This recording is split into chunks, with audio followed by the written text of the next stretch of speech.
Have you ever wondered why bread is always, just there? On every table, in every era, quietly waiting, never the main character, yet always in the scene. From the flat rocks of prehistory to the perfectly sliced plastic-wrapped loaves in your kitchen today, bread has risen with us, quite literally. But behind its crusty silence lies a surprisingly slow, oddly soothing tale. This is Whisper Sleep Histories, where we tell the stories that time forgot, or maybe just chose to whisper. Stay with us, as we drift through the quiet, crumb-filled corners of history. You might not finish the video. But that's okay. Neither did most empires. There is a certain quiet dignity in bread. It never boasts. It never demands attention. It does not sparkle or sizzle. It does not steam dramatically from a sizzling plate, nor does it arrive wrapped in gold foil or ablaze with flamboyant garnishes. Bread simply appears. A presence. Always there. On the edge of the plate. Under the cheese. Beside the stew. Forgotten just long enough to grow stale, and yet so essential that its absence feels oddly like a betrayal.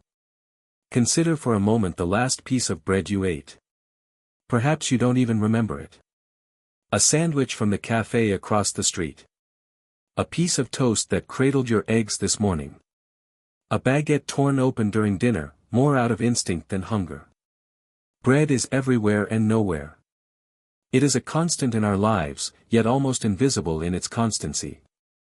And somehow, despite its simplicity, or perhaps because of it, bread has become one of the most quietly important inventions in human history. But this story, as with all of ours, does not begin in a supermarket aisle or a hip bakery with ironic aprons and $4 croissants. No. This story begins far earlier. Before cities. Before nations. Before writing. Before anyone thought to call anything bread at all. It begins with a simple question. Not, what shall we eat, but, what can we do with this? Long before people had ovens, they had curiosity. And a certain persistent hunger that made them stare at seeds and ask inconvenient questions. Seeds were hard. Seeds were small. Seeds refused to be eaten without protest. But someone, somewhere, looked at a pile of them, then looked at a rock, then looked at a fire, and saw potential. We don't know their name. We rarely remember pioneers in the field of crushing things with rocks. But thanks to that person, or rather thanks to the many unnamed people who followed their lead, we were eventually given the gift of flour. And with it, the beginning of everything else. The first bread was not a thing you'd find on Pinterest. It didn't rise. It didn't flake. It certainly wasn't gluten-free. It was a kind of burnt paste. A smear of wet flour flattened and cooked against a hot stone, blackened on one side and gummy on the other. It probably stuck to your teeth. It definitely stuck to the rock. And yet, it worked. It was edible. It was, as the phrase goes, better than nothing. There's a strange comfort in that thought. That humanity's journey with bread began not with excellence, but with adequacy. It's a theme that will return often in this story. For the history of bread is not a tale of grand invention and sudden brilliance, but of slow, steady refinement. Of mistakes that became tradition. Of necessities that became rituals. Of crusts that became culture. As millennia passed, bread evolved. Or rather, it changed in texture, in taste, in complexity, but never quite in essence. From the ashes of ancient fires to the conveyor belts of modern bakeries, bread has remained stubbornly itself. A simple mixture of flour, water, and time. Sometimes with salt. Sometimes without. Sometimes puffed with yeast, sometimes left flat and dense. Sometimes beloved, sometimes merely tolerated. But always there. Always waiting. In ancient Egypt, bread was more than food. It was currency. It was religion. It was politics baked into dough. The Egyptians worshipped their grain, built granaries like temples, and paid their workers in loaves. Bread was so central to life that it traveled with the dead into the afterlife. Alongside jewels and incantations, one might find a humble role, because even the divine required a snack. The Greeks, always theatrical, turned bread into art. They named loaves. They flavored them. They shaped them like animals, like gods, like ideas. To them, bread was a canvas. And yet, it still remained a staple. Behind every philosopher delivering eloquent dialogue stood a baker, quietly kneading dough. Socrates may have spoken of virtue, but he still required breakfast. Rome industrialized bread. They had bakeries, real ones, with staff and schedules. The Roman state understood something that persists to this day: people are much easier to govern when they're fed. Bread and circuses, they said. Entertainment for the eyes, sustenance for the stomach. While the gladiators fought, the people chewed. But not all bread was equal. In every civilization, bread revealed more than taste. It revealed hierarchy. The rich dined on white loaves, soft and fluffy, made from finely sifted flour. The poor gnawed on dark, heavy rounds, filled with husks and mystery grains. Bread was a mirror of society, showing, sometimes painfully, who had the finer crumbs. And so it went. Through plagues and crusades. Through monarchies and revolutions. Bread remained. In castles and cottages. On the altars of churches and the tables of peasants. It was the food of the saints and the starving. It caused riots. It funded empires. It ruined teeth. And still, people kept making it. Even as the world changed, fast ships, tall buildings, instant messages, bread stayed mostly the same. Perhaps a little faster to make. Perhaps a little less personal. But still, when you tear open a loaf today, you're tearing into time.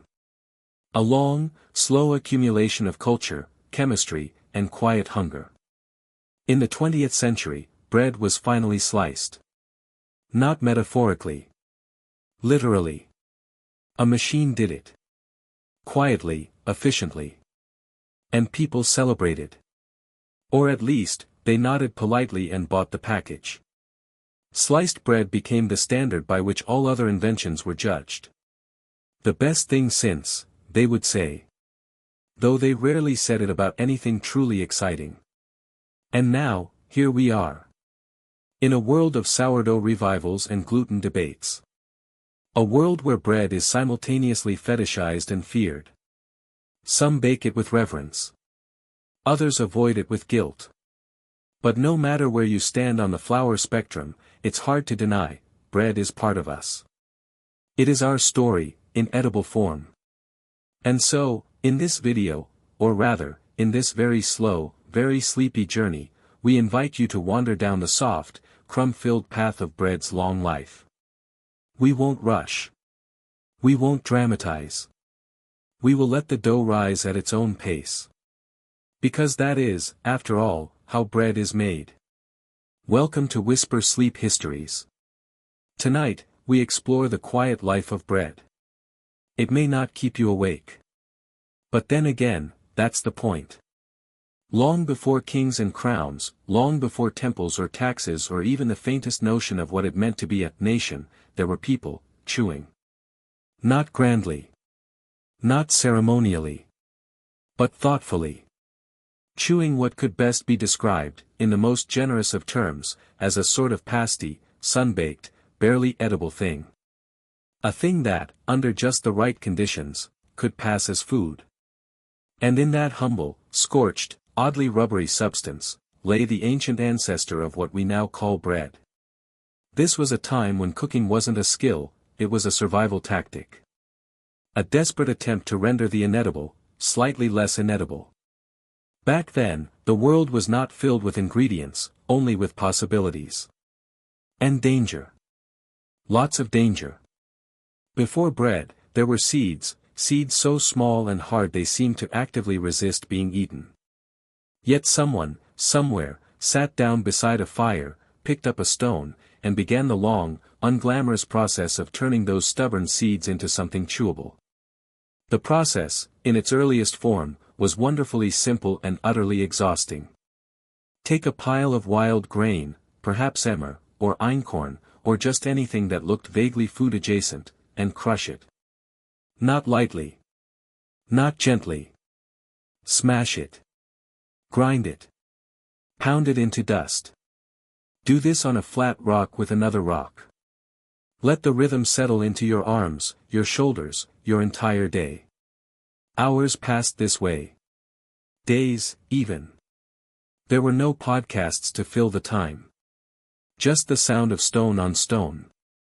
And the occasional curious bird, watching from a distance. Once the grains were ground, you'd have flour. Or, rather, a kind of flour. It was gritty, coarse, full of husk and pebbly remnants of effort. This wasn't the snowy white powder found on modern bakery shelves. This was more like the floor sweepings from a gravel path, with the faintest promise of nutrition hidden somewhere inside. To this crude flour, someone added water. Not because they had a recipe, but because that's what humans do, we add water to things. It's a deeply ingrained instinct. When faced with something dry and dusty, we pour water on it and hope for the best. And in this case, it worked. The mixture became a kind of dough. Wet, sticky, utterly uninspiring, but dough, nonetheless. Then came the cooking. Or what passed for cooking in that distant age. There were no ovens. No pans. No levers to adjust the heat. Just fire. And rocks. Glorious, scorched, soot-blackened rocks. The dough was flattened by hand, because what else would one use, and slapped onto a hot stone near the fire. It sizzled slightly, maybe even hissed in protest. Smoke curled around it. The outer layer hardened. The underside charred. And, after a few long minutes of cautious flipping, something resembling flatbread was born. It was not good. Let's not romanticize it. This was not the kind of bread you'd serve at a brunch table or post on social media with a sprig of rosemary. This was survival bread. It was tough. Bland. Possibly gritty with actual grit. But it was nourishing, in a vague, reluctant way. And that was enough. What made this moment extraordinary, however, wasn't the flavor. It was the shift. The transition from eating what the land gave to transforming it. To taking the raw and making it cooked. To grinding, mixing, cooking. In short, to processing. This was not just a change in diet, it was a change in thought. In action. In identity. The earliest bread wasn't invented in a single location. It emerged independently across the ancient world.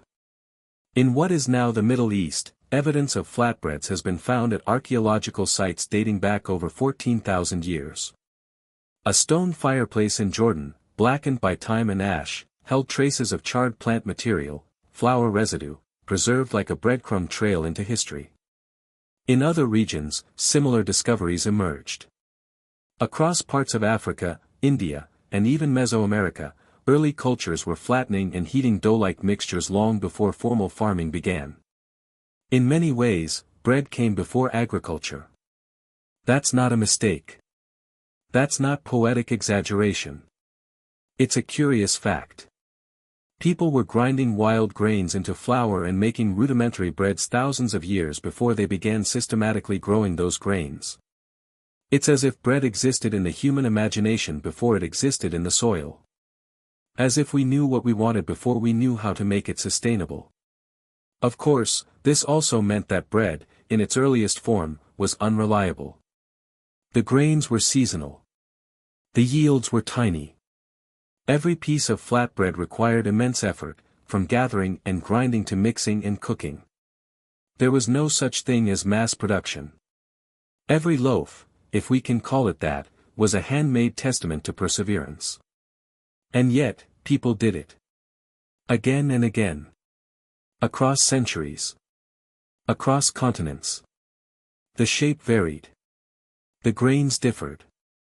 But the essence remained the same, ground plant matter, mixed with water, heated on stone. It is astonishing, in its repetition. In its persistence. So simple, and yet so universal. There's a kind of poetry in this. That the thing we now take for granted, sandwich bread, toast, crusty baguettes, began as a burnt smear on a rock. That something so deeply woven into our daily lives emerged from trial and error, from calloused hands and scorched fingers. That before we built temples, before we carved statues, before we named the stars, we baked bread. Even the word bread has ancient roots. In countless languages, the word for bread is one of the oldest, most stubbornly unchanged terms. Pan, pain, pain, pow, brought, broad, each echoes through time like a warm, flower-dusted whisper. Bread, linguistically and literally, binds us. One could argue that bread was the first step toward civilization. Not the first tool, not the first shelter, but the first system. The first thing that had to be made in steps. First gather. Then grind. Then mix. Then cook. Then eat. A process. A rhythm. A habit. The precursor to planning. To routine. To memory. Bread made us pause. You couldn't make it in a rush. You couldn't catch it like a rabbit or pick it like a berry. You had to think ahead. To prepare. To wait. And in that waiting, humanity changed. Just a little. But enough. Eventually, the waiting gave birth to farming. If wild grains could be ground into bread, perhaps they could be grown deliberately. And so, fields were planted. Villages formed around those fields. Societies emerged. Bread was no longer just the result of civilization, it was its foundation. The flat things gave rise to the tall things. All from a desire to choose something slightly better than seeds. In this sense, bread is not merely food. It is a marker of human intent. Of foresight. Of effort. Of patience. No wild animal bakes bread. No forest spontaneously produces loaves. Bread exists because we imagined it. Then shaped it. Then passed it on. Of course, much would change. Yeast would eventually be discovered. Ovens would be built. Grains would be domesticated and bred for yield and taste. Techniques would evolve. But the essential truth would remain, at its core, bread is a flat thing, made round by time. So the next time you find yourself holding a piece of flatbread, be it a tortilla, a naan, a pita, or something else entirely, pause. Not out of reverence. Just out of quiet recognition. That in your hands lies the first edible idea. The food that came before farming. The nourishment that didn't begin with agriculture, but may have inspired it. And while that thought settles gently in your mind, perhaps, as your body grows still, your breathing softens, and your eyelids become just a bit heavier, you might realize something else: you've been slowly drifting away. Just like the smoke from an ancient fire curling into a quiet, crumb-filled night. That's the beauty of these stories. Of old food. Of older habits. They do not demand attention. They do not shout. They simply exist. Like the first flat things. Like bread before civilization. Like the idea of sleep, rising slowly in the warmth of a remembered fire. By the time human hands began carving colossal pyramids into the horizon of the Nile, the flat, burnt smears of prehistory had already started to swell. Slightly. Unexpectedly.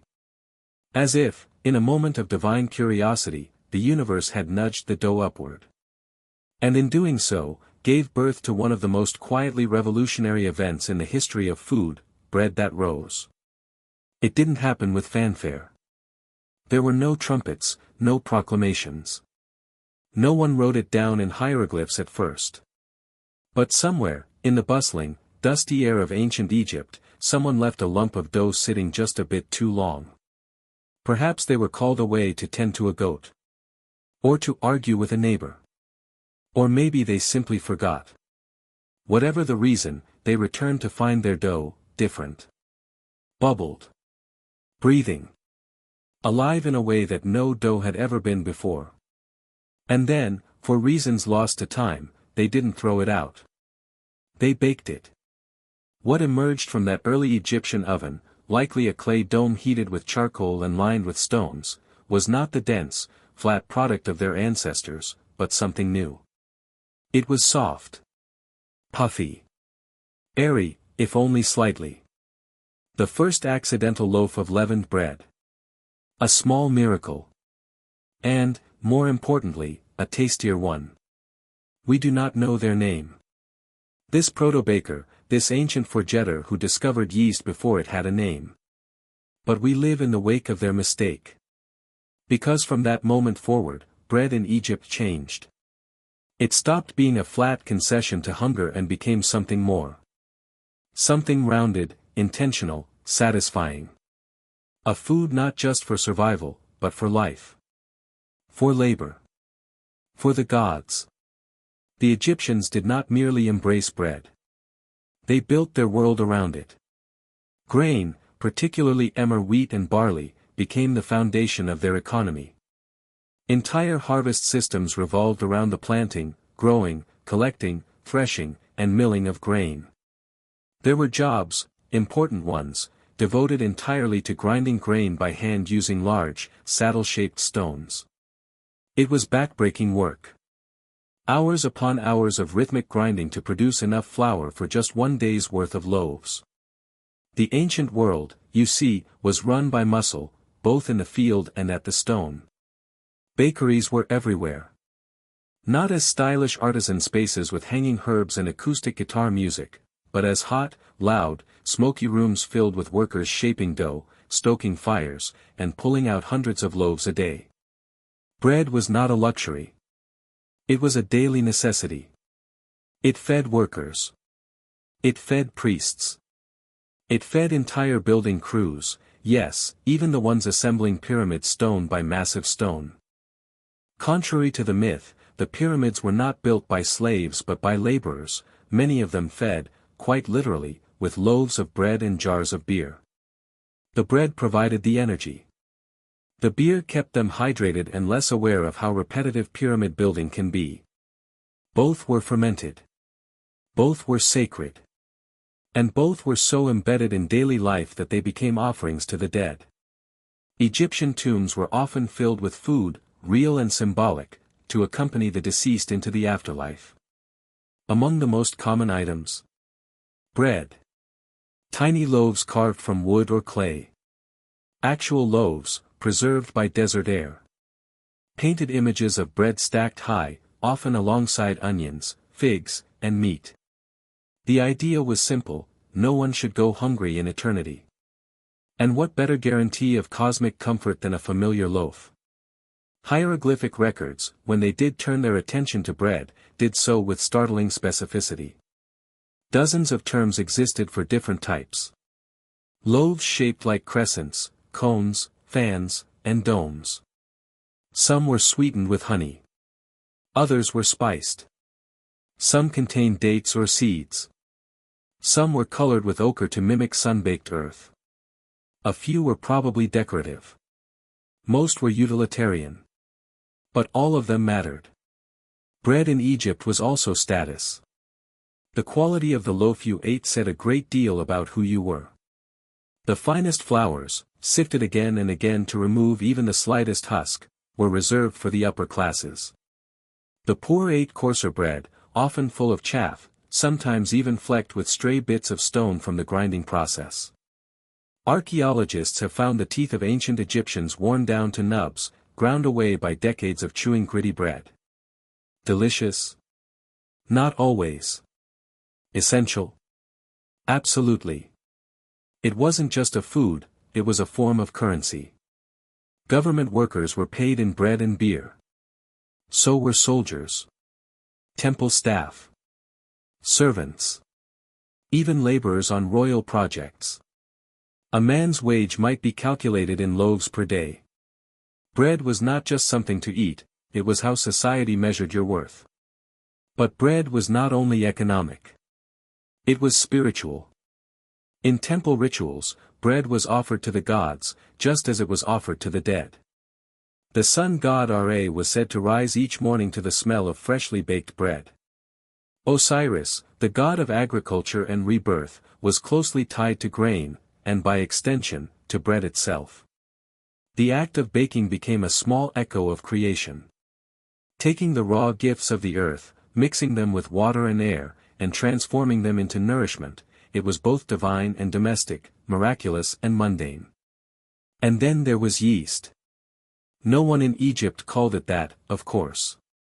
The word yeast would not exist for thousands of years.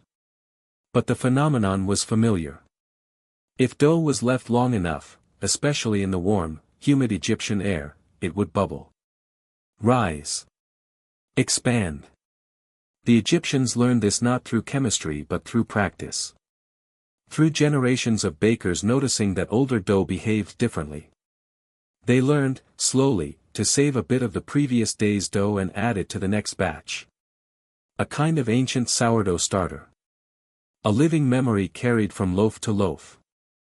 This was not science as we know it. It was intuition. Experience. Repetition. And it worked. The ovens they used were often simple clay domes, preheated with burning coals. The baker would scrape the embers aside, slap the dough against the inner walls, and wait. The result? Puffy, rounded loaves. Slightly charred on one side. Dense but airy. Flavored by fire and ferment. Bread with character. With story. It's worth pausing here to consider the scale of this operation. Egypt wasn't a handful of villages, it was a sprawling civilization. Cities, farms, ports. And every day, in every corner, people were baking. In homes. In communal ovens. In temple complexes. Some loaves were sold in markets. Others were handed out as rations. Many were consumed hot. Others were stored, dried, and eaten later. A few were forgotten, buried under sand, and rediscovered by modern archaeologists, perfectly preserved breadcrumbs of time. And still, bread remained humble. Central. Unassuming. There were no Egyptian feasts built entirely around bread. It wasn't the centerpiece. It was the foundation. The backdrop. The thing that made the feast possible. The glue of every meal, the scaffolding of every day. In that sense, bread in Egypt achieved what few foods ever have, omnipresence without arrogance. It's easy, in our modern age of convenience and endless options, to forget how much effort went into each loaf. To grind the grain, mix the dough, wait for it to rise, tend the fire, time the baking. Each step required labor, attention, patience. And yet, the Egyptians did it. Not as a luxury, but as a necessity. Because they knew what we sometimes forget, that civilization does not begin with monuments. It begins with food. With the daily act of sustaining life. With flour on the fingers, smoke in the air, and a warm loaf cooling on a stone shelf. The pyramids may have stood taller, but bread built the people who built them. And so, when we speak of ancient Egypt, we must speak not only of kings and sarcophagi, but of bakers. Of farmers. Of flour grinders with aching shoulders. Of women kneeling near the hearth, hands dusted white, watching as the dough rose for reasons they did not fully understand but welcomed all the same. These were the architects of daily life. Quiet. Unnamed. Kneading history in clay bowls. Their legacy lingers not in statues, but in softness. In the puff of a risen loaf. In the memory of yeast. In the invisible chemistry that still, to this day, makes dough swell with the breath of life. And perhaps, if you listen closely, very closely, you might still hear the faint crackle of ancient loaves cooling in desert air. The whisper of grain turned to sustenance. The story of bread told not through words, but through warmth. So if you find yourself growing heavy-eyed now, lulled by the quiet rhythms of ancient ovens, you are not alone. Thousands of years ago, somewhere near the Nile, someone else sat beside a fire, waiting for dough to rise. Watching. Wondering. Maybe humming softly to themselves. You are simply continuing the tradition. Let the story rise slowly around you. Let the crust form gently at the edges of sleep. There is more to come. But not yet. For now, we rest. The bread is still baking. If ancient Egypt was the birthplace of leavened bread, then ancient Greece was the first place where bread began to dream. Not loudly, of course. Bread, as we've already seen, is never one to make a fuss. But it was in Greece that bread started to take on personality. Where loaves were no longer just nourishment, but shape, expression, even poetry. In a culture that prized beauty, balance, and the art of living well, bread was quietly elevated, not to the stage, but perhaps to the chorus. Always there, softly singing along. The Greeks, as you might imagine, had opinions. About politics. About philosophy. About the stars and the soul. And naturally, about bread. There was not one kind of bread in ancient Greece. There were many. A bewildering, crumbly taxonomy of flours, grains, shapes, and baking methods. There was artos, the raised bread made with wheat. Paximadia, a kind of hard rusk or twice-baked loaf. Polanos, often used in religious offerings. Some were flat, some puffy. Some sweet, some savory. Some round like the sun, others folded like thoughts. Wheat and barley were the grains of choice, though barley was often seen as the food of the less fortunate. The poor made their loaves from darker grains, coarser flour, harder crusts. The wealthy, on the other hand, demanded fineness, whiteness of crumb, lightness of texture, breads that dissolved like civilized conversation. Bread, as always, was a mirror. One could learn a great deal about a person by what they ate, and how they sliced it. And yet, despite its quiet ubiquity, bread was rarely the star of the Greek table. It accompanied olives, cheeses, fish. It soaked up oil, mopped up sauces, absorbed the fragments of better-remembered dishes. Still, it was indispensable. A meal without bread felt incomplete. A silence in the rhythm of dining. Bakers in Greece were respected tradesmen. Their knowledge passed from hand to hand, not as sacred mystery but as daily wisdom. They understood fermentation without naming it. They learned the ways of ovens, fire, and flour with a patience that philosophy only dreamt of. There was skill in bread making, a kind of humble geometry, and like much in Greek culture, it walked the line between the practical and the poetic. Plato, for instance, once wrote about bread. Not extensively, and not flatteringly. In his Republic, he refers to what he calls the bare necessities of a simple, healthy diet: barley, wheat, salt, and water. From these, people would make cakes and loaves, kneading and baking them. This, he said, was the food of justice. Of moderation. Of the simple, ideal state. Socrates, likewise, seemed to favor the unadorned diet: bread and olives, perhaps a fig if one was feeling indulgent. It is unclear whether Socrates ever discussed yeast, or whether he preferred his loaves with or without a crust. But we do know that the bread of the Greek table was the bread of thinkers. It was part of symposiums, of dialogues, of debates. One imagines a young philosopher, chewing thoughtfully on a hunk of barley bread, considering the nature of truth. Or, more likely, considering how to avoid another long speech from Plato. Bread, in short, was civilization's steady companion. In Greece, it was nourishment for the body, but also a metaphor for order. For balance. For the right mixture of elements, prepared with care and served with humility. And then came Rome. Rome did not invent bread. Rome, as with many things, inherited, adopted, and then industrialized. If Greece dreamed of bread, Rome manufactured it. At scale. With ovens. With grain ships. With labor. With regulation. At its peak, Rome fed over 1 million people in the capital city alone. This required coordination. It required grain from Egypt, transported by sea. It required storage. Milling. Bakers. Distribution. And, above all, it required predictability. Rome understood that its empire did not rest on conquest alone, it rested on the belly. And so, Rome became the first true bread empire. Bread in Rome was a matter of state.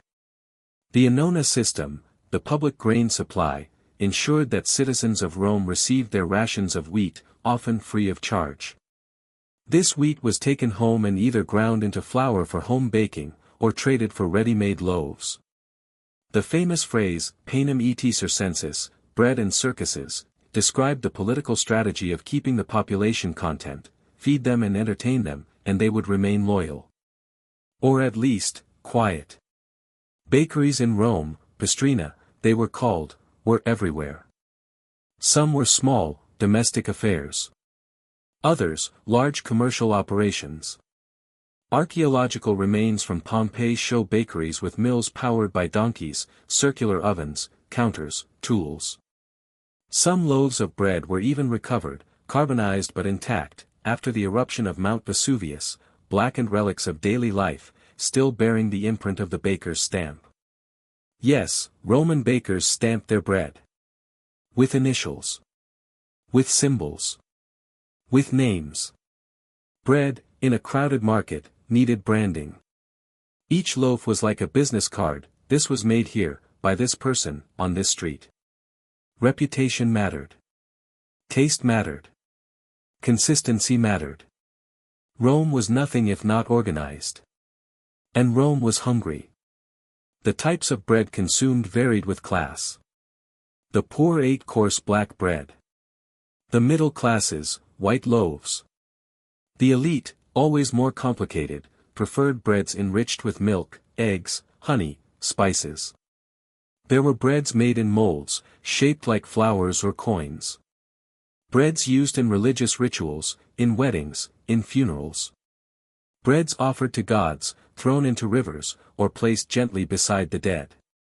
Bread was not just eaten, it was discussed. Written about. Pliny the Elder recorded types of bread.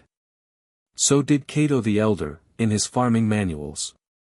Recipes, notes on storage, even tips on flour, these were passed down as seriously as laws. And Roman ovens, oh, the ovens. Tall, domed, brick-lined structures. Heated by wood, scraped clean, then loaded with rows of dough. The design was efficient. The heat, even. Bakers understood timing, airflow, crust formation. They knew when a loaf was done by the sound it made when tapped. Bread baking was science before science had a name. There were even professional baking guilds. The Collegium Pastorum, the Bakers' Guild, held real influence.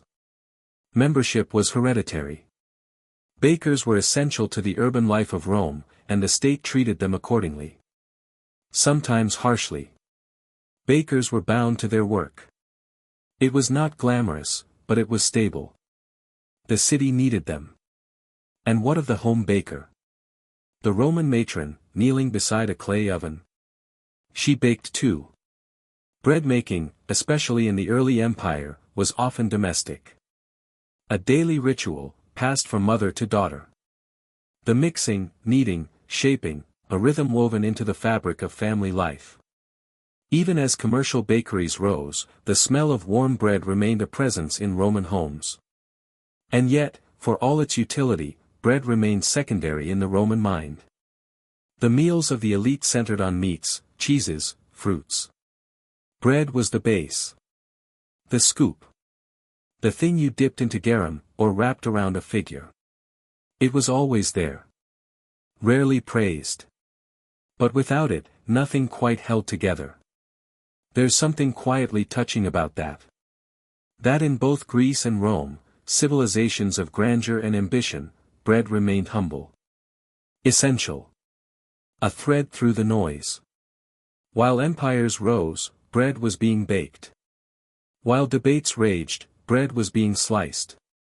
While temples were built and armies marched, someone, always, was tending a fire, waiting for dough to turn gold. Perhaps the philosophers had it wrong. Perhaps it wasn't the form of the good, or the stoic virtue, or the republic that held civilization together. Perhaps it was something simpler. Something baked. And so we chew. Slowly. Sleepily. Through centuries. Through cultures. Through the crumb of time. You may be wondering, at this point, whether the loaves we know today, pre-sliced, wrapped in plastic, square and symmetrical, owe anything to the chaos of Greek dreams or the order of Roman ovens. And the answer, like bread itself, is yes. And no. And sort of. But that's a story for later. For now, let the memory of brick ovens and barley loaves soften your thoughts.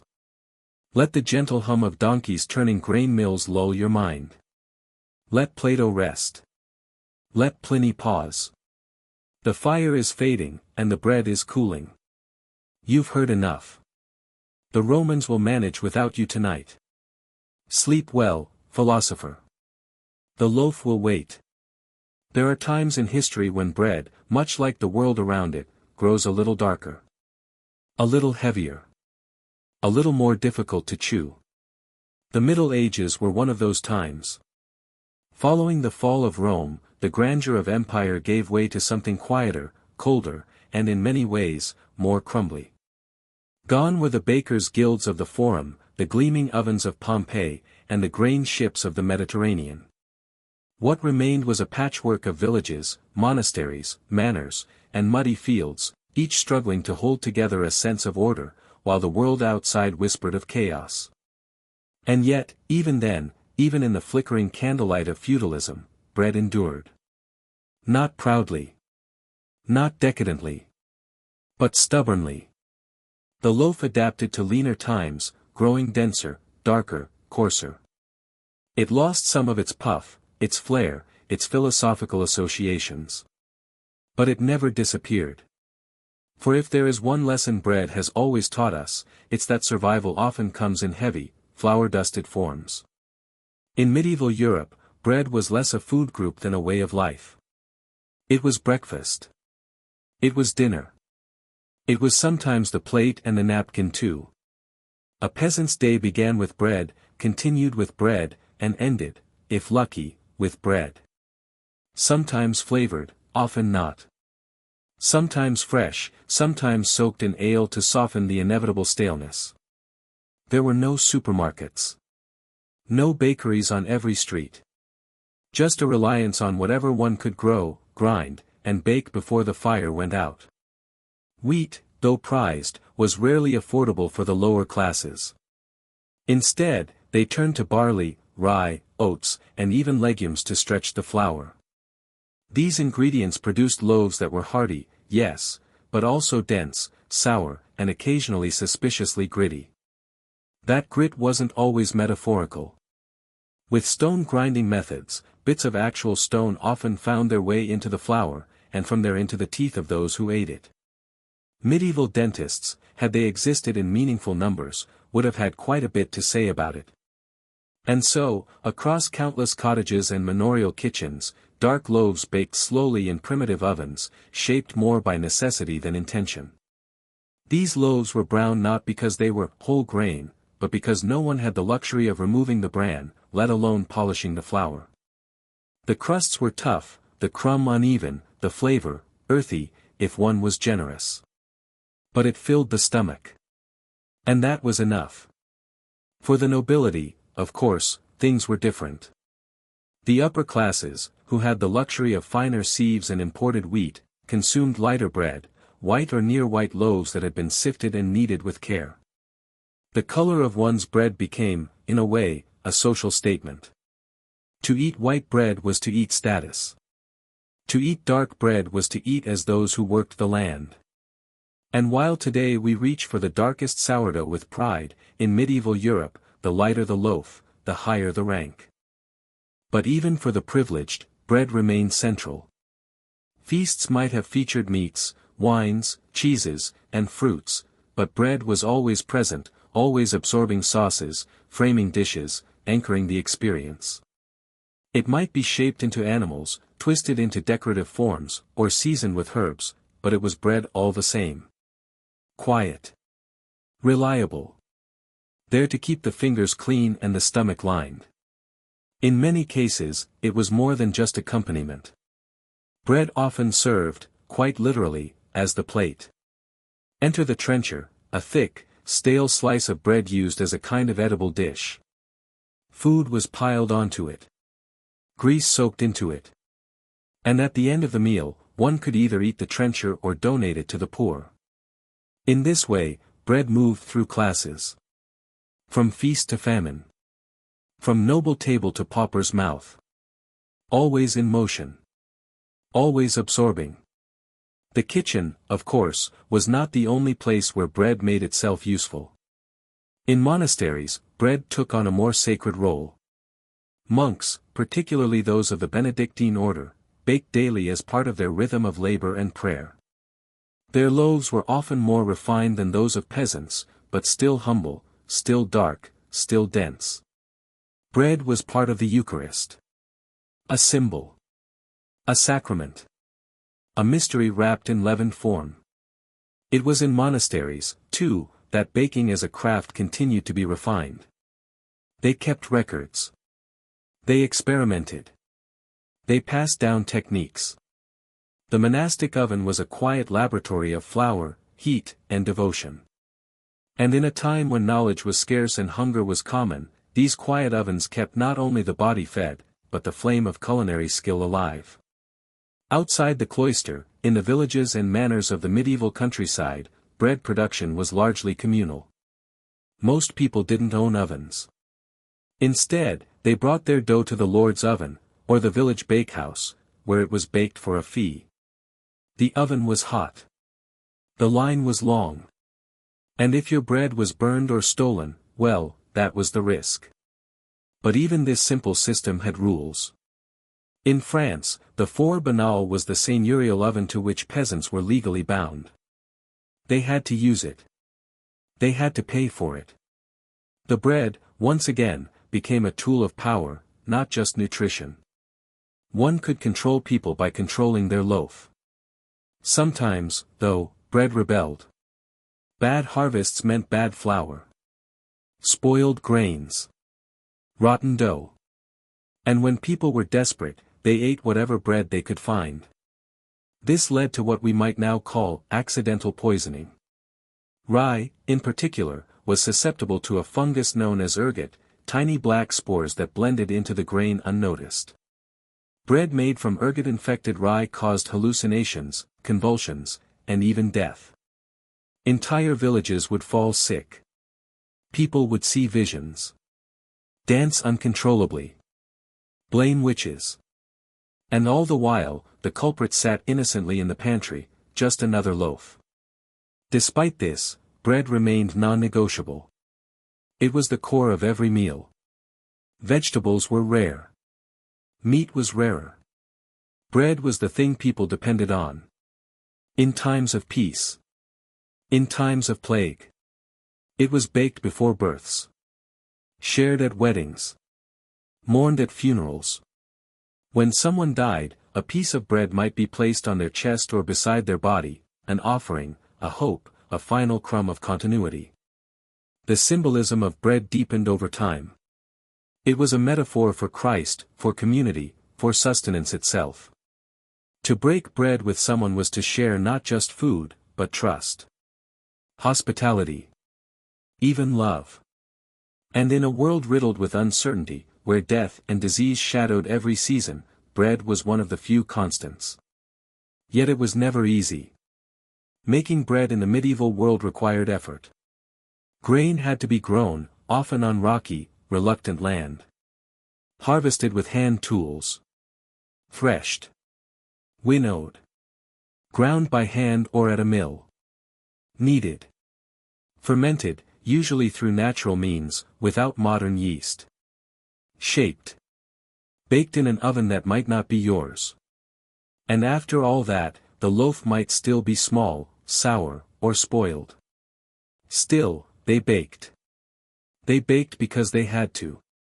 Because hunger waited. Because life, though hard, needed its rituals. And bread was one of them. We might imagine, in the soft flicker of an oil lamp, a woman pulling a round, dark loaf from a clay oven. The crust cracks.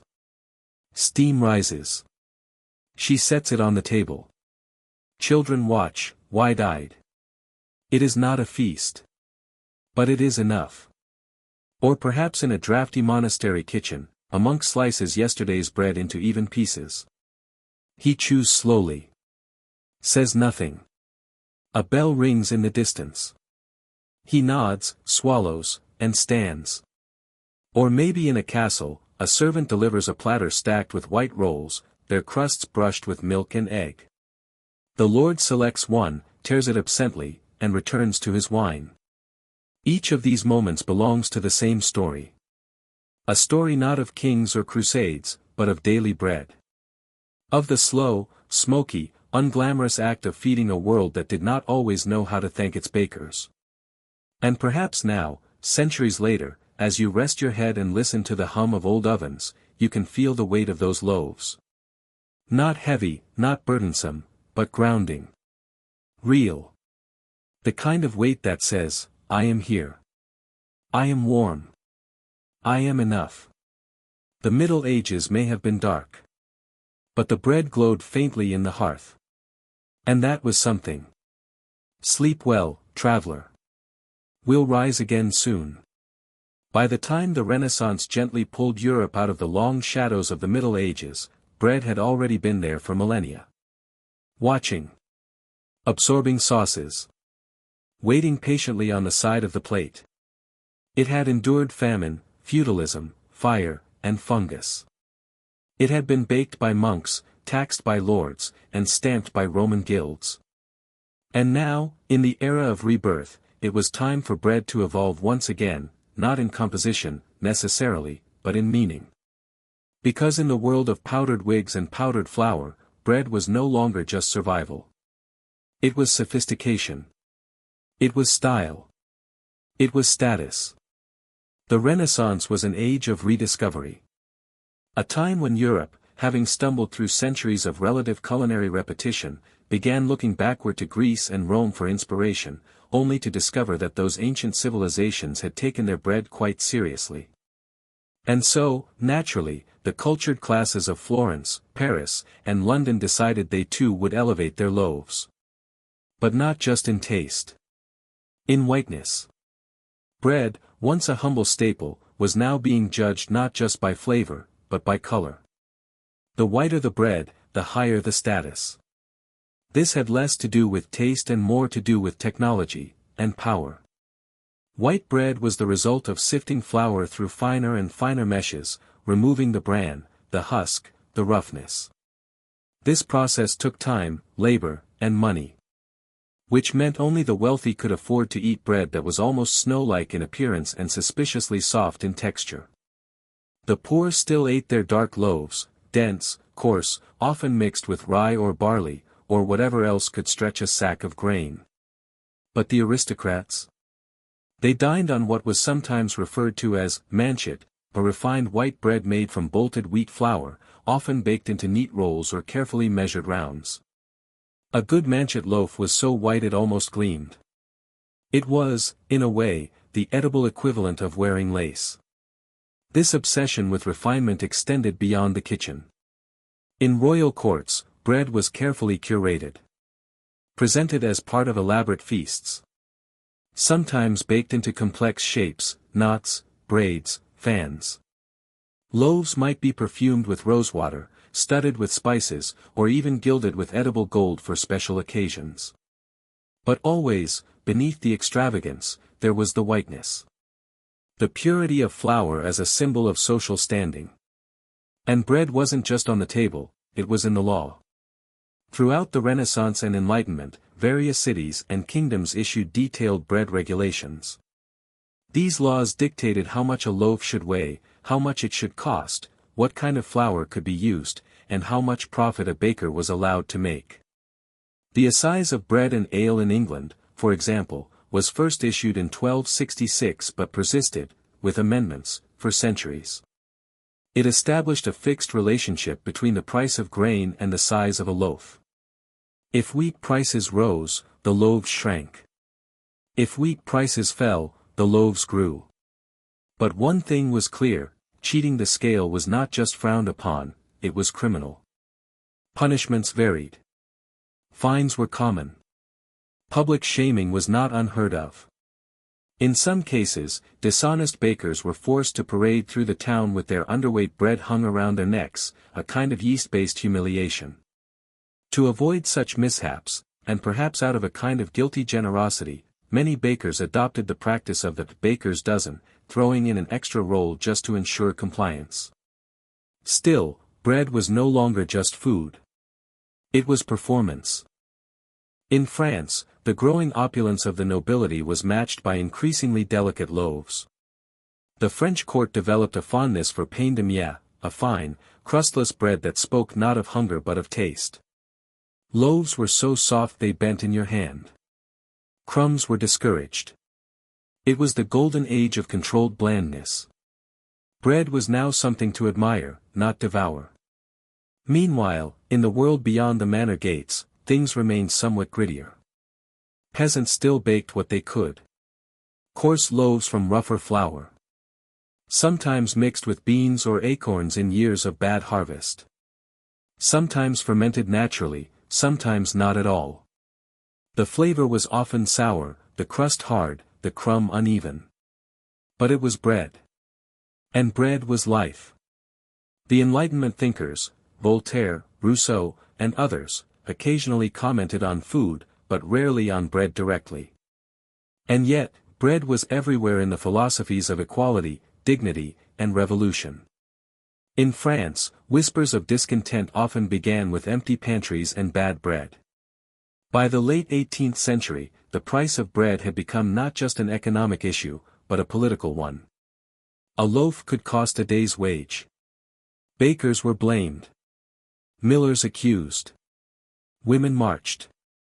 And when Marie Antoinette, whether or not she actually said it, was rumored to have suggested that the hungry eat cake, it was not cake they wanted.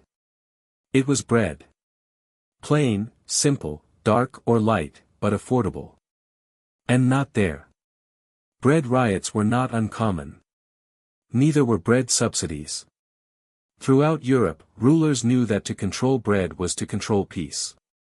Let the flour flow, and the people would sleep. Restrict it, and they would rise. It was in this era, too, that the science of bread began to change. Advances in chemistry, slowly accumulating throughout the Enlightenment, began to explain what had long been a mystery: fermentation. Yeast, once a ghost in the dough, now had a name. A function. An identity. By the late 17th and 18th centuries, bakers understood more about how to make bread rise predictably. Starters were tended like pets. Doughs were given time. Ovens were improved. Thermometers appeared. Timers followed. Bread began to tiptoe into the realm of control. And with control came experimentation. Enriched doughs. Laminated doughs. Brioche. Croissants. Breads flavored with lemon zest or orange flower water. Loaves glazed with milk or egg. The boundaries between bread and pastry began to blur. In France especially, the bakery became not just a necessity, but a place of artistry. The boulanger was no longer a humble worker. He was an artist. A tradesman. A neighbor. A provider. The aesthetics of bread became nearly as important as its taste. Golden crusts. Symmetrical scoring. Perfect crumb structure. To bake was to master not only fire, but form. The humble loaf, once flat and scorched on a rock, was now judged on its air pockets. But bread, in its heart, remained the same. A mixture of flour and water. Sometimes with yeast. Sometimes not. Shaped by hand. Left to rest. Baked by heat. And eaten, still, by everyone. From kings in Versailles to villagers in the Alps. From scholars writing treatises by candlelight to servants scraping crumbs from wooden tables. It was, and is, the food of continuity. Even the critics couldn't ignore it. Jean-Jacques Rousseau, in his Reveries on the Natural World, may not have extolled the virtues of a perfect baguette, but he understood hunger. Understood the fundamental human need for something warm, nourishing, and shared. Bread was not intellectual. It was emotional. It fed without speaking. It comforted without explaining. So the Renaissance gave bread its polish. The Enlightenment gave it its questions. But it was still the same old loaf underneath the powdered sugar. Crusty, quiet, waiting. Waiting for revolution. For machines. For sliced steel and plastic wrap. But not yet. For now, in this age of candlelight and corsets, bread had achieved a kind of soft perfection. Not for everyone. Not always. But it had found a place in salons and peasant huts alike. And so the story goes on. The crust thickens. The crumb changes. The ovens grow hotter. The world grows louder. But somewhere, someone is still kneading. Still watching the rise. Still breaking a loaf in half and sharing it across a table, be it royal, rustic, or imaginary. Let that image settle now. Let the smell of flour, warm and faintly sweet, drift into your thoughts. Let the gentle hum of Enlightenment bakeries lull your breath. Let the loaves rest. Let your eyes follow. Sleep, like dough, rises best when left undisturbed. Bread, for most of its life, had been handmade. Carefully, clumsily, lovingly. Pressed and stretched by palms. Watched by tired eyes. Tended by instinct rather than instruction. It was dough shaped by time as much as heat. Generations passed down not just recipes, but rhythms. The feel of the flour. The weight of the water. The weight of the rising. And then the machine arrived. The Industrial Revolution did not knock politely at the door of the bakery. It thundered in. With steam and gears. With clanking metal arms and belts that never tired. With the cold logic of efficiency. It swept aside the quiet rituals of the village baker and asked a new question, not how do we make bread, but how do we make more bread, faster, cheaper, and with less mess. It was a question that would reshape the very loaf itself. By the early 19th century, cities were growing fat on factories. Populations exploded. Urban workers needed food that was affordable, portable, and, above all, plentiful. And so the old ways began to bend. The wooden mills, the communal ovens, the sourdough starters that had fermented gently beside hearths, all began to make room for something new. Something made of iron. Flour, once ground between slow-turning stones powered by rivers or mules, now passed through steel roller mills. These machines didn't just crush the grain, they refined it. Removed the bran. Removed the germ. What was left was white. Dazzlingly white. An unnatural shade of pure. A flour so fine it floated in the air like dust from a dream. Bakers loved it. Consumers adored it. Nutritionists, who hadn't quite been invented yet, might have raised concerns, but they were still sleeping. And so white bread, long associated with wealth, now became a product of industry. Suddenly it was within reach. The poor could eat what kings once ate. Or at least, something that looked very much like it. This was progress, they said. Civilization. Mechanized mixing. Mechanical kneading. Machines with iron paddles turning dough in giant vats. Machines that could divide the dough into uniform lumps, roll them, proof them, and push them gently down conveyor belts toward massive ovens, ovens that never cooled, never waited, and never burned a thing. It was bread without fingerprints. Without pauses. Without story.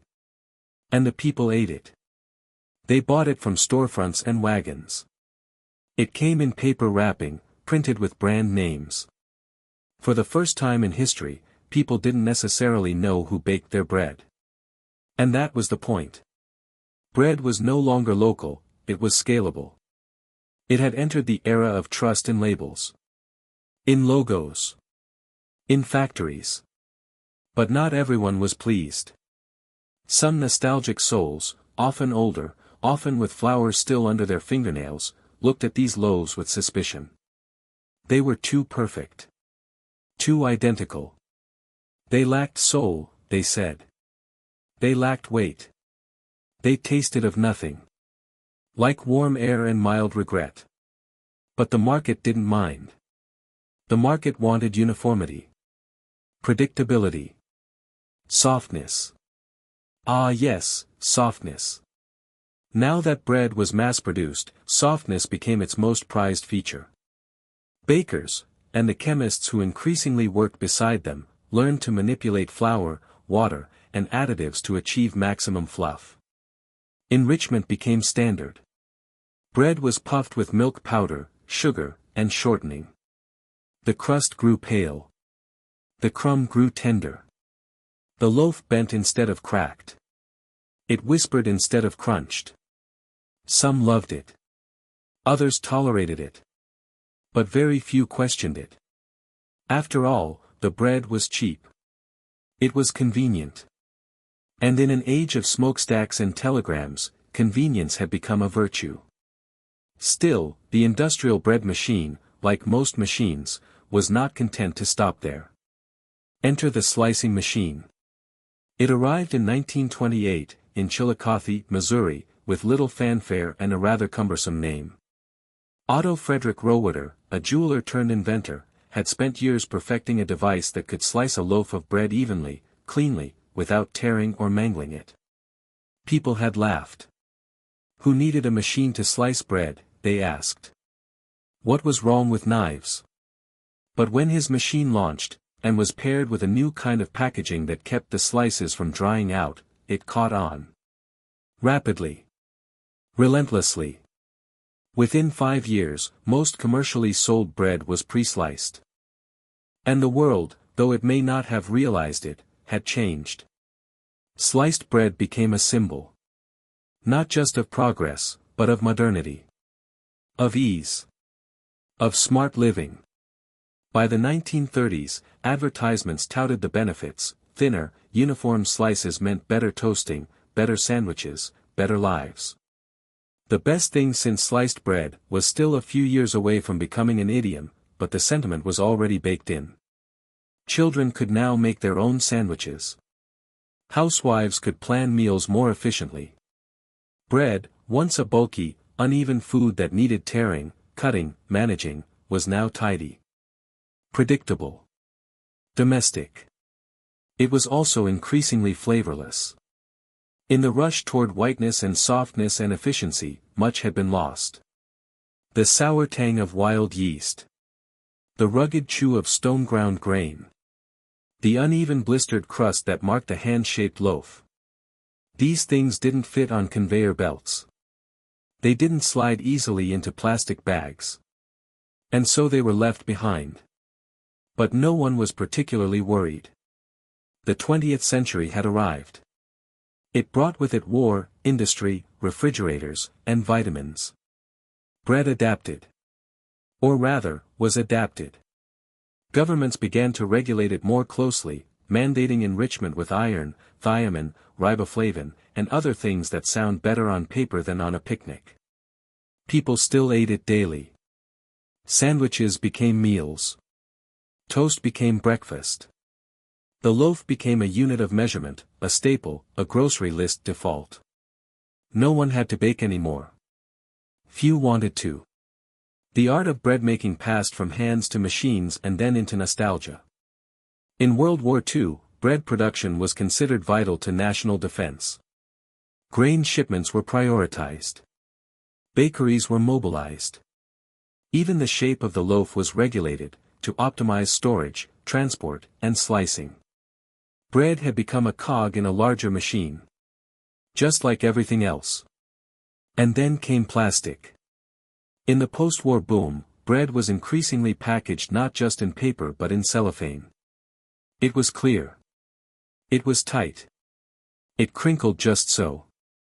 It kept the bread soft for longer, and made it possible to see just how white and uniform your loaf really was. Branding exploded.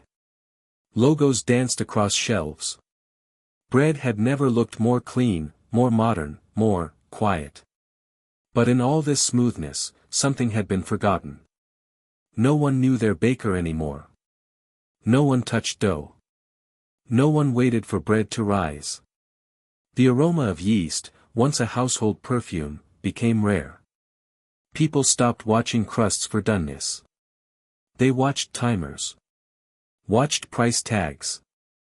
Watched commercials promising softer than ever. It wasn't that bread had failed. It had succeeded, spectacularly. It had become everything the machine demanded. Consistent. Compliant. Controlled. But it had also become forgettable. Still, the loaf endured. On cafeteria trays. In factory lunches. At school desks. Wrapped in lunchboxes. Unwrapped in microwaves. Bread was now a product. Not a process. Something you bought, not something you made. Yet, as the century rolled on, a faint restlessness stirred. Some people began to wonder, was this all there was? Should bread really bounce when you press it? Should it really last 3 weeks unopened? Should it really taste like nothing unless toasted? And slowly, quietly, a new movement began to rise, one that whispered of sourdough and heritage grains and bakeries where you could still see the flour in the air. But that story belongs to another time. For now, let us pause in the hum of the bakery floor. Let the conveyor belts click quietly around us. Let the sliced loaves pass in rows, tidy and mild. Let the aroma of nothing in particular wrap around your thoughts like a warm, damp napkin. This was bread's industrial age. A time when machines fed millions. When softness became king. When whiteness was the goal and crust was the enemy. You may not remember the taste of that bread. But you will remember its silence. And now, as the machines slow, and the ovens dim, and the slicing blades fall still, let your mind drift. Let your thoughts proof gently. Let your breath rise and fall like steam from a factory vent. The loaf machine has awakened. And now, it sleeps. By the time the 20th century had taken its first steps into a world of electric bulbs, global empires, and rapidly spreading suburbs, bread had already been transformed. It had been milled, bleached, enriched, kneaded by machine, and, most importantly, sliced. It had entered the factory. It had entered the supermarket. It had entered the lunchbox. And, in a quiet twist of fate, it had begun to exit memory. Bread in the 20th century was, more than ever before, ordinary. No longer kneaded by hand in the quiet shadows of a village oven. No longer left to rise on wooden boards near the fire. No longer watched, loved, or even noticed. Bread had become what we might call a background object. Ubiquitous. Expected. Unquestioned. It was there every morning. Toasted. Buttered. Eaten between mouthfuls of coffee and glances at a newspaper. It was there every afternoon. Sliced neatly into rectangles, holding cheese or ham or peanut butter together with admirable discipline. It was in school cafeterias, army rations, hotel buffets, and plastic bags with little twist ties that never stayed twisted. It was normal. But it hadn't always been. You see, what was once miraculous, a leavened loaf, risen and warm, was now sold in bulk. In long rows. Under fluorescent lights. In bags that whispered when you squeezed them. Bread was now a product. A unit. A commodity. And for a time, that was enough. The 20th century loved order. It loved packaging. Clean lines. Uniformity. And white bread, with its pale, untanned crust and soft, pliable heart, fit that vision perfectly. It was clean. It was consistent. It had no sharp edges, no sour surprises, no chewy contradictions. It was smooth, mild, inoffensive. It did not demand your attention. It simply existed, like a polite roommate who never left dishes in the sink. But underneath the surface, under the crust that wasn't really crusty, there was a subtle shift taking place. Because while people still bought bread, still ate it daily, they also began to forget it. Not literally, of course. The loaves were still in the cupboard. Still on the counter. But something had been lost. Bread had become invisible by its very reliability. Like wallpaper. Or elevator music. You could live with it for years and never stop to consider how it got there, or what it was made of. And in forgetting, something else took its place: novelty. The 20th century was nothing if not a celebration of the new. New cars. New gadgets. New foods. Instant foods. Freeze-dried meals. Ready-made dinners. Processed snacks. Bread, faithful and familiar, struggled to keep up. It was still there, but it no longer excited anyone. Even sliced bread, once a marvel, was taken for granted. Still, advertisements did their best. Commercials promised bread that was softer than ever. That stayed fresh longer than nature intended. Bread with vitamins. Bread with minerals. Bread fortified, modified, homogenized. Loaves that could survive a nuclear winter, or at least a week in a school bag. And then there was Wonder Bread. A white loaf wrapped in polka dots, it became the face of factory bread in America. First introduced in the 1920s, it grew into a staple by mid-century. Its name suggested delight, but its taste was more subtle than that. Gentle. Slightly sweet. A whisper of wheat. A ghost of crust. It was bread designed not to offend. To fold. To comply. By the 1950s, industrial white bread had reached its cultural peak. It was in nearly every American kitchen. It was how sandwiches were defined. And to suggest otherwise, to bake your own, say, or to ask for rye, was to mark yourself as odd. Uncooperative. Maybe even European. But every peak has its descent. By the 1960s and 70s, whispers of discontent began to rise like so much unpunched dough. People started asking questions. What exactly was in this bread? Why did it last so long? Why was it so very, very soft?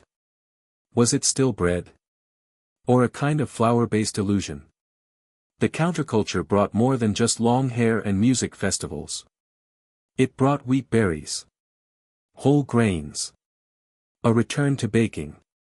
People began to flirt with the idea of making bread again, not out of necessity, but principle. A loaf became a symbol. Of independence. Of authenticity. Of chewiness. Health food stores emerged, offering dense loaves filled with seeds and nuts and ambitions. Brown bread returned, first as a fringe, then slowly as a fashion. Artisanal became a word. So did rustic. Bread began to remember itself. But the industrial loaf didn't vanish. It remained. Quiet. Compliant. Watching. It still had its fans. Still made the best grilled cheese. Still fit perfectly in toasters. Still pleased toddlers. Still delivered peanut butter with minimal resistance. The 1980s and 90s saw bread caught between two worlds. On one side, the supermarket loaf. White. Predictable. Easily mass-produced. On the other, a growing interest in heritage, in sourdoughs, in crusty exteriors and irregular crumb patterns. People began using words like hydration percentage and crumb shot in public. Bread had started to become complicated again. And, in some ways, alive again. Even as bread was being redefined, it remained oddly constant. It still formed the base of school lunches. It still arrived on the table at diners, wrapped in a napkin. It still crouched behind cold cuts in the deli case. It was, by definition, background. Which is perhaps why it was so easy to forget. In the late 20th century, bread began to disappear from its own story. Diets were to blame, of course. Low-carb fads declared war. Atkins arrived with a scalpel, removing entire food groups from memory. Bread became the enemy of abs. The nemesis of waistlines. It was, they said, just empty calories. A lie made of sugar and regret. And so, quietly, some people stopped eating it. Not everyone. Not everywhere. But enough. And the bread noticed. There's a particular sadness in being replaced by lettuce. By thin wraps and protein shakes. Bread, which had once risen beside civilization itself, was now an afterthought. A warning on a label. A guilty indulgence. Still, it stayed. On the shelves. In hotel breakfasts. At church potlucks. Waiting. And then, just before the turn of the millennium, something else began to stir. People started baking again. Not everyone. And not often. But the idea returned. Slowly. Like sourdough. Books were written. Workshops held. People began to remember what it felt like to mix flour and water. To watch dough rise. To burn the first loaf, and love it anyway. It wasn't a revolution. It was a remembering. That bread could be more than an accessory. More than a vehicle for other things. It could be a food in its own right. A craft. A presence. Not just something sliced, but something shared. And so the 20th century, which had begun with loaves marching in military rows down conveyor belts, ended with something softer. Not the bread, though it was still soft, but the feeling. People began to ask again, where does this come from? They looked at labels. Saw words they didn't recognize. Looked up azotocarbonamide and frowned. Wondered why a loaf of bread had 30 ingredients. And some of them decided, to try. To bake. To fail. To try again. To make bread not because it was easy, but because it wasn't. And so, as we look back on the 20th century, its shiny wrappers, its marketing slogans, its endless sandwiches, it's tempting to scoff. To say that bread had lost its soul. But maybe it hadn't. Maybe it had just gone quiet. Done its job. Waited patiently, like it always has. Because bread is like that. It doesn't leave. It just waits. On the shelf. On the table. In the warm, flour-scented corners of memory.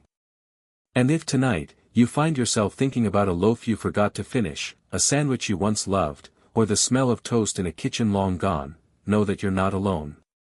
The bread remembers. It always does. And so, let us rest now. Let the slicing blades pause. Let the plastic crinkle one last time. Let the toaster cool. Let the crusts curl gently at the edges. Let the loaf breathe. It has served its century. Tomorrow, perhaps, we'll bake.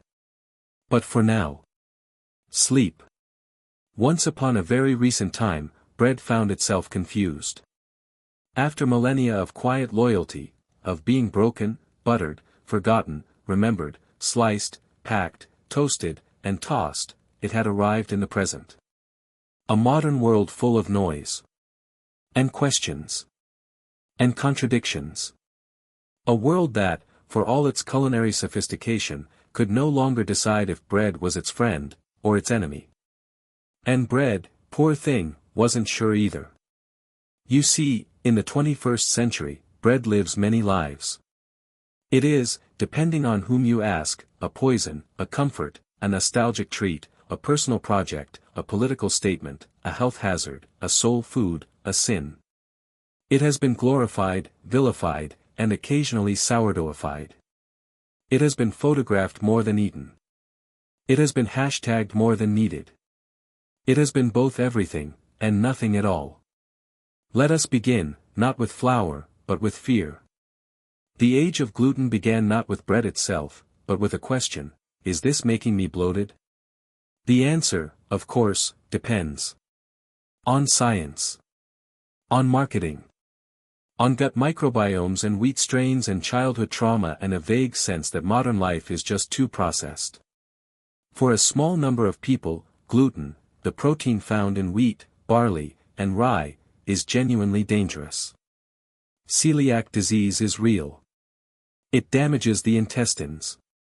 It requires strict, lifelong avoidance. But for a far larger number of people, gluten became symbolic. A scapegoat. A whisper in the wellness aisle.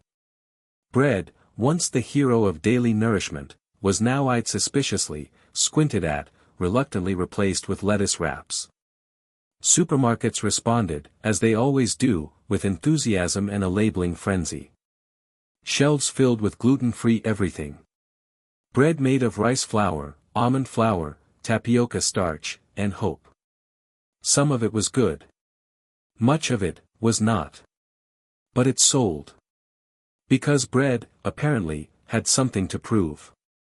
Nutritionists entered the chat. So did influencers. So did doctors with podcasts and kitchen lighting that felt oddly hostile.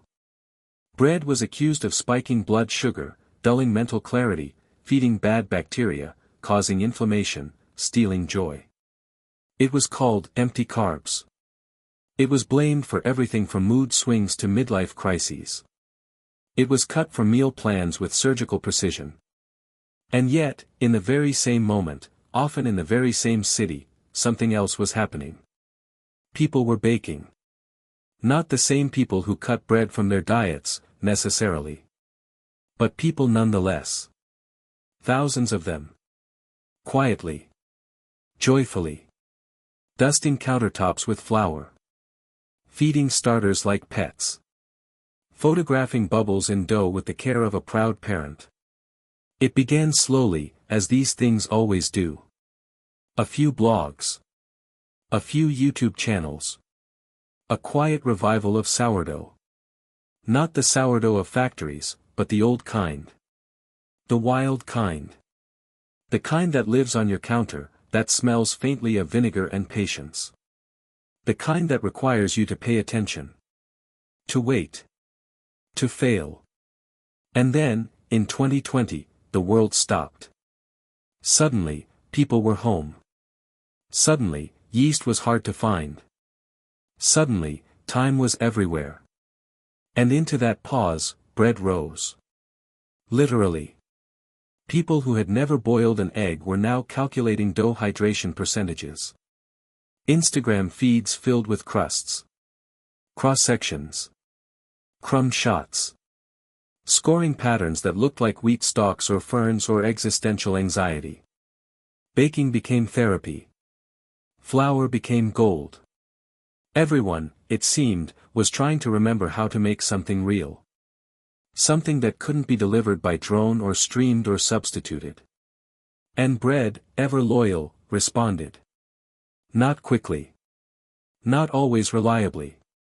Sometimes not at all. Starters died. Loaves collapsed. Crusts burned. But people kept trying. Kept folding. Kept proofing. Kept learning to trust the dough. And in this, something quietly beautiful happened. Bread became personal again. It was no longer anonymous. No longer shrink-wrapped and trucked in from somewhere far away. It was alive. Sticky. Uncooperative. Imperfect. Which, as it turns out, is exactly what many of us needed. Even outside the home kitchens, bread began to change. The word artisanal crept into cafe menus and grocery shelves.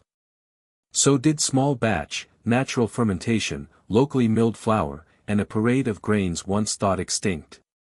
Einkorn, emmer, spelt. Rye made a comeback. So did whole wheat, this time with marketing. Breads grew darker, denser, tangier. The crusts crackled again. Prices rose. Loaves once purchased for 99 cents now sold for $8. Or 12. Or, in one particularly ambitious bakery, 22, hand-scored, stone-baked, and carried home like a baby. Some scoffed. Others swooned. Either way, bread had returned to the spotlight. But it had also become complicated. Because in this modern age, bread is no longer just bread. It is also identity. The bread you buy says something about you. About your politics. Your income. Your TikTok algorithm. Are you rustic? Are you keto curious? Do you like tang? Do you respect gluten? Do you spell starter with a capital S? There are breads that signal status. And breads that signal rebellion. There is the farmer's market sourdough, slightly irregular, deeply fermented, full of fiber and pride. There is the baguette, crisp, elegant, maybe a little performative. There is the soft, squishy white loaf, either a nostalgic embrace or an ironic nod, depending on context. There is rye, dense, sour, intellectual.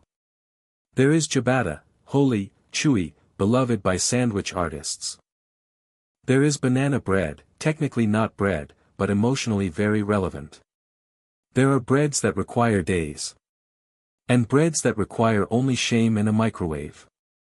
And somehow, in all of this, bread has returned to its oldest role, conversation. People talk about bread again. They share recipes.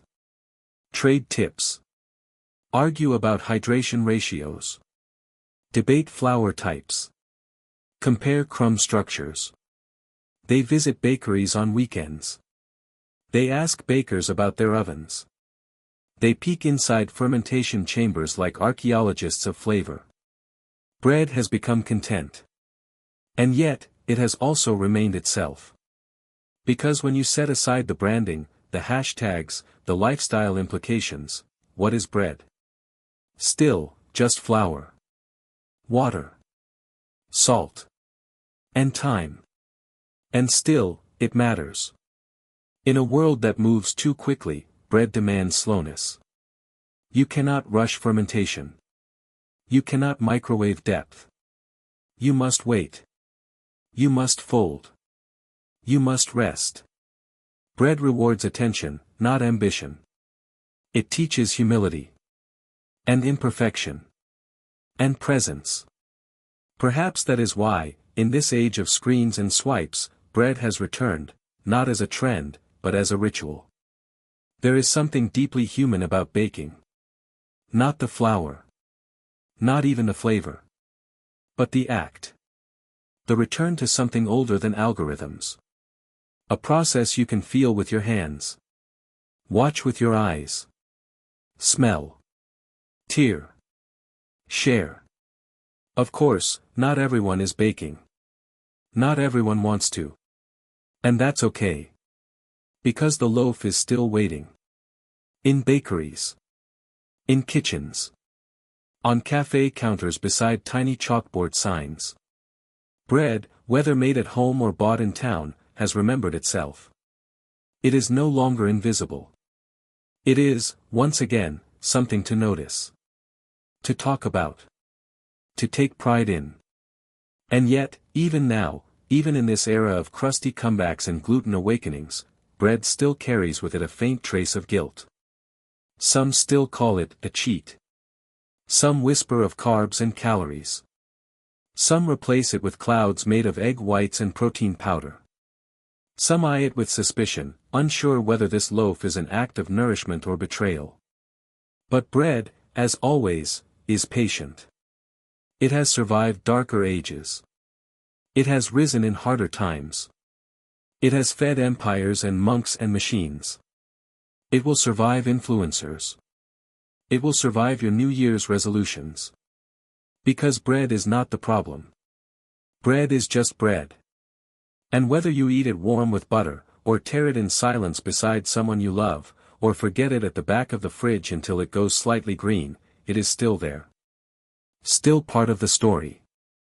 Still soft where it matters. Still crusty where it counts. So tonight, as you let your mind settle, let the smell of warm loaves drift quietly into your thoughts. Let the memory of dough resting in a bowl wrap itself around your breath. Let the guilt fall away. Let the noise quiet. Because the bread has come back. And it's tired too. Rest now. We'll rise again in the morning. And so we arrive at the end. The oven has cooled. The last loaf has been sliced. The crumbs, those soft little echoes of what once was, remain scattered across the plate, the countertop, the pages of history. Bread, it seems, is always leaving behind reminders. Tiny, quiet fragments. Nothing loud. Nothing sharp. Just suggestions. Whispers. As if to say, I was here. What began, all those thousands of years ago, as a smear of scorched dough on a hot rock has become, somehow, improbably, the constant thread running through nearly every chapter of human civilization. From the hand-milled grain of Neolithic hearths to the conveyor belts of modern factories, from the offerings of Egyptian temples to the corner bakeries of Brooklyn and Beirut, bread has always been there. Not as the main act. Not as the star. But as the dependable understudy, waiting patiently in the wings, holding everything together. It has been our fuel. Our offering. Our symbol. Our metaphor. And yet, it has never asked for much in return. It did not demand applause. It did not insist upon interpretation. It did not trend. Bread simply showed up. Crumb by crumb. Crust by crust. A quiet collaborator in the making of history. You could, if you wished, trace the shape of human progress by the shape of its loaves.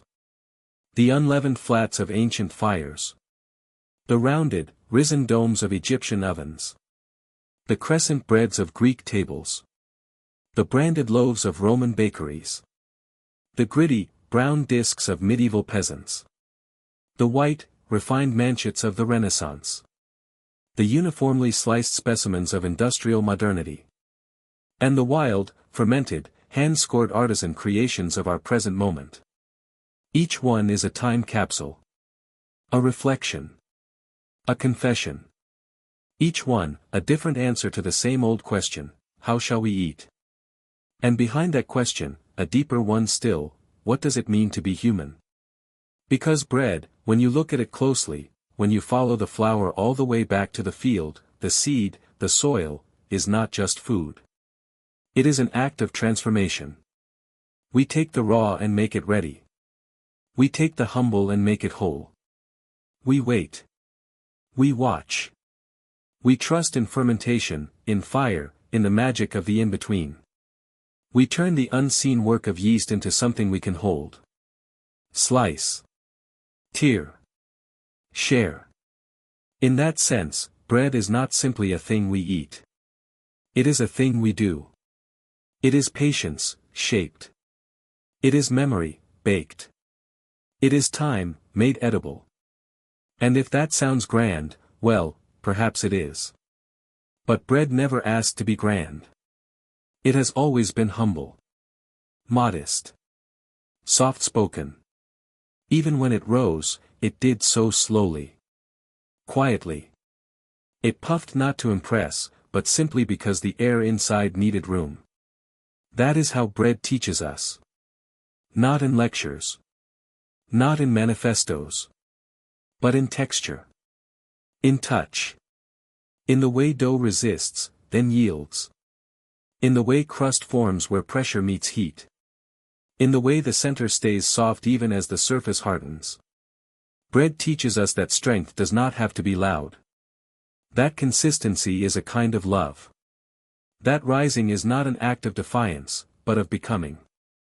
In times of war, we baked. In times of celebration, we baked. In silence, in song, in exile, in homecoming, we baked. Not always well. Not always successfully. But always sincerely. Bread gave us something to do when words were too much. Something to hold when the world felt thin. Something to share when we had little else. And in doing so, it built us.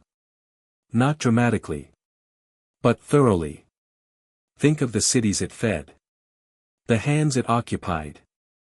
The mouths it filled. The prayers it accompanied. The poems it slipped into. The revolutions it helped to spark. The lullabies it crumbed beneath. The childhoods it framed. The hunger it answered. Think, even now, of the last piece of bread you ate. Was it toasted? Was it warm? Did you notice? Did you chew slowly? Did it remind you of something, someone, somewhere? Or did you forget it the moment it was gone? That's all right. Bread understands. It's used to being overlooked. It's very good at fading into the background. But it never truly leaves. Even when the loaf is gone, the memory lingers. In the burnt edge of the crust. In the soft, sweet center. In the fingerprints pressed into the dough. In the way your grandmother tore it, always the same way. In the way your child presses it flat before taking a bite. Crumb by crumb, bread leaves a trail. And now, having wandered with it through millennia, we find ourselves back at the table. Perhaps tired. Perhaps full. Perhaps a little wistful for loaves long vanished. But also, perhaps, a little more aware. Of the weight of flour. Of the warmth of ovens. Of the patience it takes to wait for a rise that may not come. And of the miracle that sometimes, it does. So if tonight, as you drift into sleep, you feel a kind of quiet gratitude for something so ordinary it nearly disappeared, know that you are not alone. Bread has always waited for us to notice. Not with judgment. Just with softness. Just with steam rising gently from a broken crust. Just with a crumb pressed gently between thumb and forefinger. Just with a memory of being fed, simply, fully, without flourish. And perhaps that is enough. Because when all the grand tales of kings and empires have settled into dust, when the pages of history have curled and yellowed, there will still be, somewhere, someone pulling a loaf from the oven. Still warm. Still fragrant. Still real. And perhaps a child will watch. And remember. And begin again. Crumb by crumb. Loaf by loaf. Sleep well.